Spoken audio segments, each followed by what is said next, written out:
Welcome to ई ज्ञान। चलिए आज हम लोग advantages of auto transformer over to winding transformer पढ़ के देखते हैं।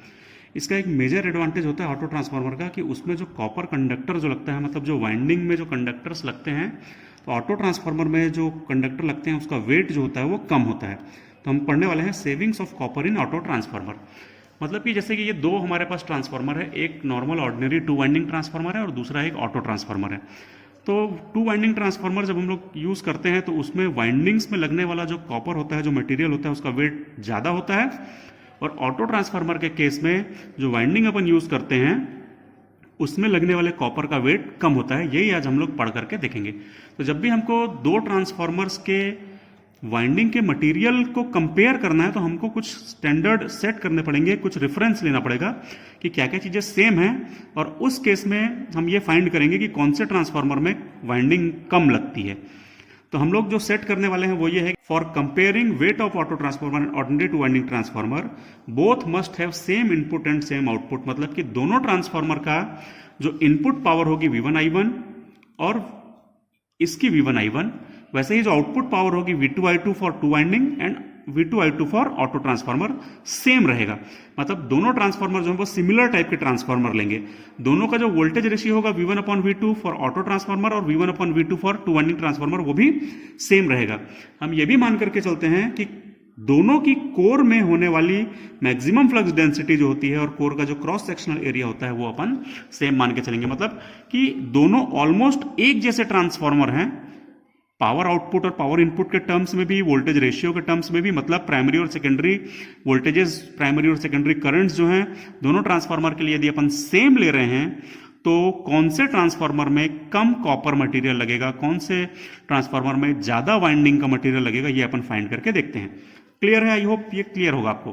ठीक है। Weight of conductor for any winding depends upon volume and hence cross sectional area and length of the conductor. इसका क्या मतलब है, अपन लोग इसको देखते हैं कि किसी भी वाइंडिंग के लिए, जैसे ये हमारी वाइंडिंग है, कोई भी वायर है मान लें, उसका जो वेट होगा वो उसके डायरेक्टली प्रोपोर्शनल किसके रहता है? वॉल्यूम के डायरेक्टली प्रोपोर्शनल रहता है। और वॉल्यूम जो रहता है वो डायरेक्टली प्रोपोर्शनल होता है लेंथ और एरिया के, क्योंकि volume is equal to length multiplied by area होता है। तो इसका मतलब क्या हो गया? वेट जो है वो वॉल्यूम के प्रोपोर्शनल है, वॉल्यूम जो है वो लेंथ और एरिया के प्रोपोर्शनल है। तो इसका मतलब है अपन बोल सकते हैं कि weight is also proportional to length into area. यदि हम ट्रांसफार्मर की वाइंडिंग के टर्म्स में बात करते हैं, कोई भी एक अपन वाइंडिंग लेते हैं तो उस वाइंडिंग की जो लेंथ होती है वो उसके नंबर ऑफ टर्न्स के डायरेक्टली प्रोपोर्शनल होती है। क्योंकि यदि ज्यादा नंबर ऑफ टर्न्स रहेंगे तो लेंथ ज्यादा होगी, यदि कम नंबर ऑफ टर्न्स रहेंगे तो उसकी लेंथ भी कम होगी। उसके साथ साथ जो एरिया होता है वो डायरेक्टली प्रोपोर्शनल टू करंट होता है, क्योंकि अपन जानते हैं कि किसी भी कंडक्टर की करंट कैरिंग कैपेसिटी जो होती है उसके एरिया पर डिपेंड करती है। मतलब कि ज्यादा एरिया होगा तो वो करंट ज्यादा कैरी कर पाएगा, यदि एरिया कम होगा क्रॉस सेक्शनल एरिया तो वो कम करंट कैरी कर पाएगा। तो इसलिए अपन ये बोलते हैं कि cross sectional area is directly proportional to current. तो इसका मतलब क्या है, हम इस मेथड को यदि फिर से देखें तो अपन बात कर रहे हैं weight of conductor material will be directly proportional to length, length जो है वो नंबर ऑफ टर्न्स के प्रोपोर्शनल है, क्रॉस सेक्शनल एरिया और एरिया जो है वो करंट के प्रोपोर्शनल है। तो इसका मतलब हमारा क्या आ गया? Weight is directly proportional to N into आई।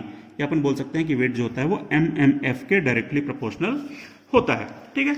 अब अपन इसी मेथड से निकाल करके देखेंगे कि टू वाइंडिंग ट्रांसफार्मर और ऑटो ट्रांसफार्मर में वेट जो है वो कैसे होगा। ठीक है। और उसको अपन कंपेयर भी करेंगे।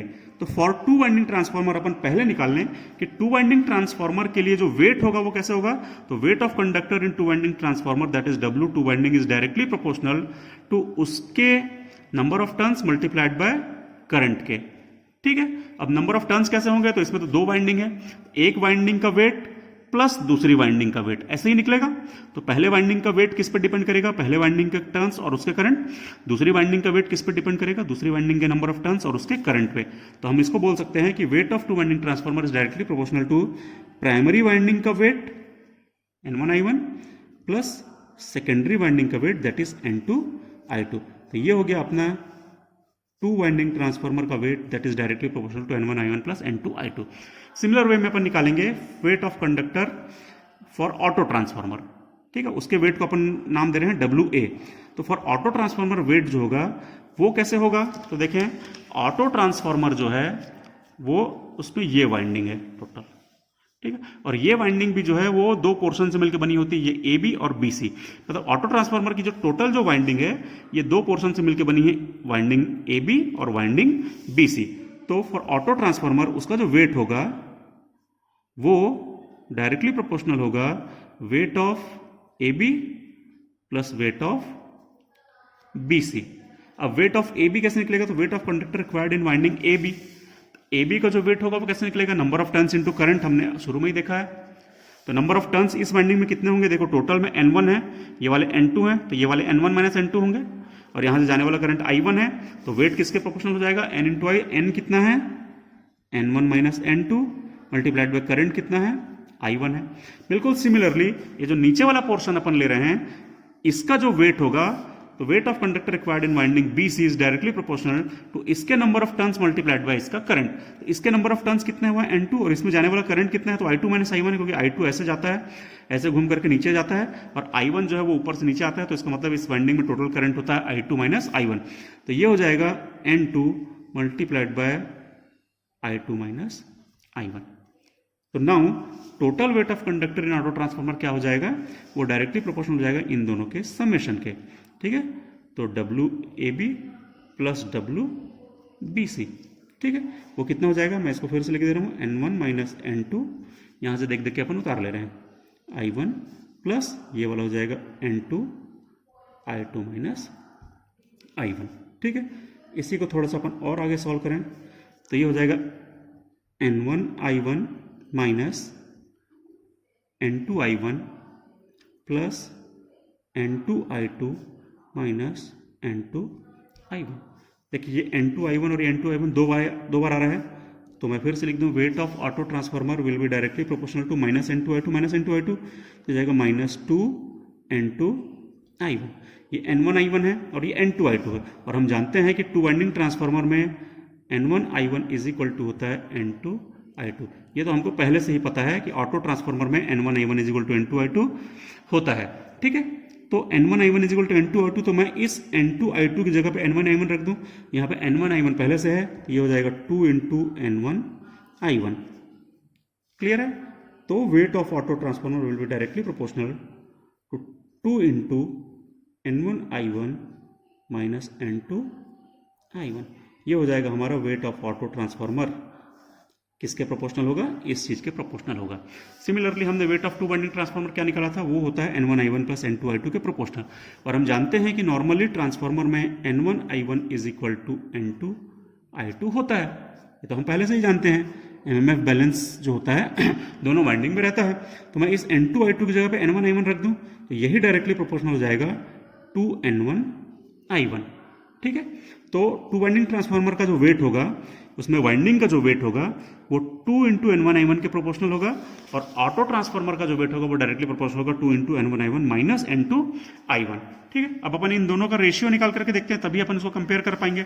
चलिए यहां पर अपन लोग उसका रेशियो निकाल करके देख रहे हैं। Weight of conductor in auto transformer that is WA divided by weight of conductor in two winding transformer that is W two winding.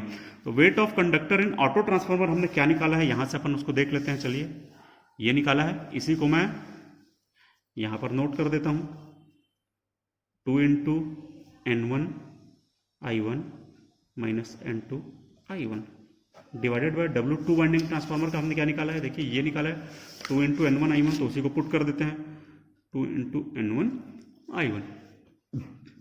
2 cancel हो जाएगा, क्या बचेगा? N1 I1 minus N2 I1 divided by N1 I1।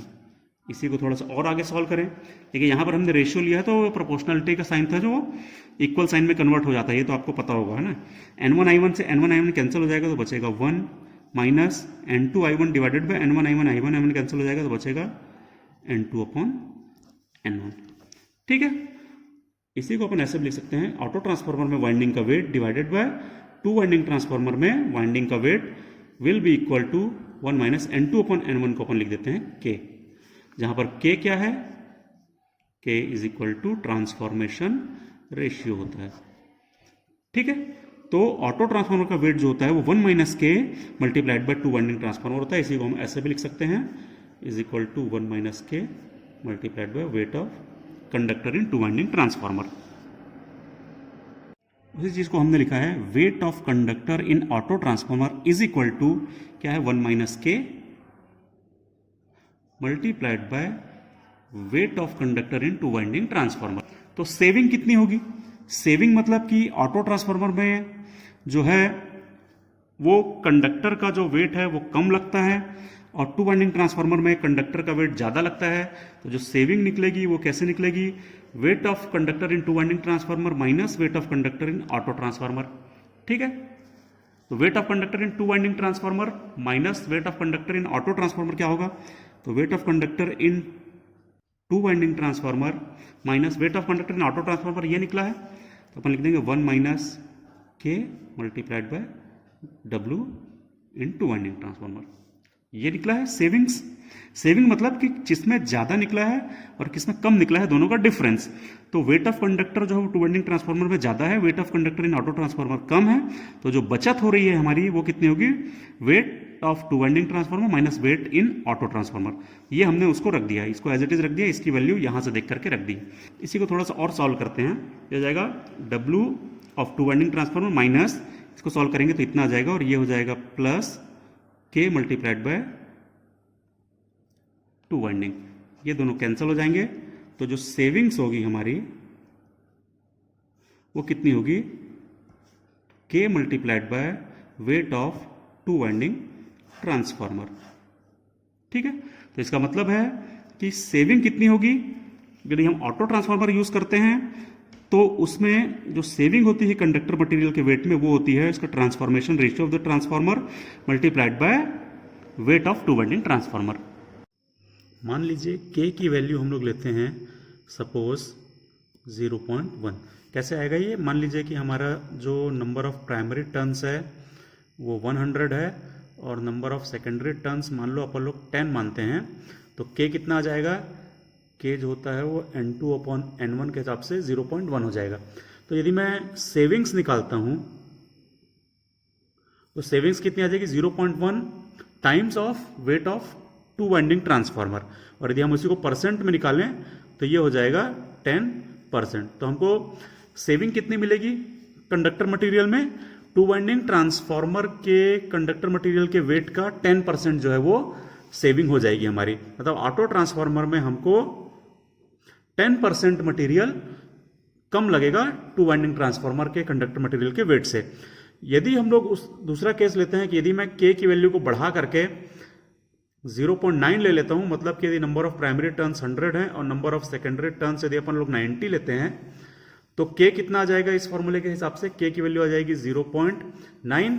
तो savings कितनी हो जाएगी हमारे इस फॉर्मूले के हिसाब से?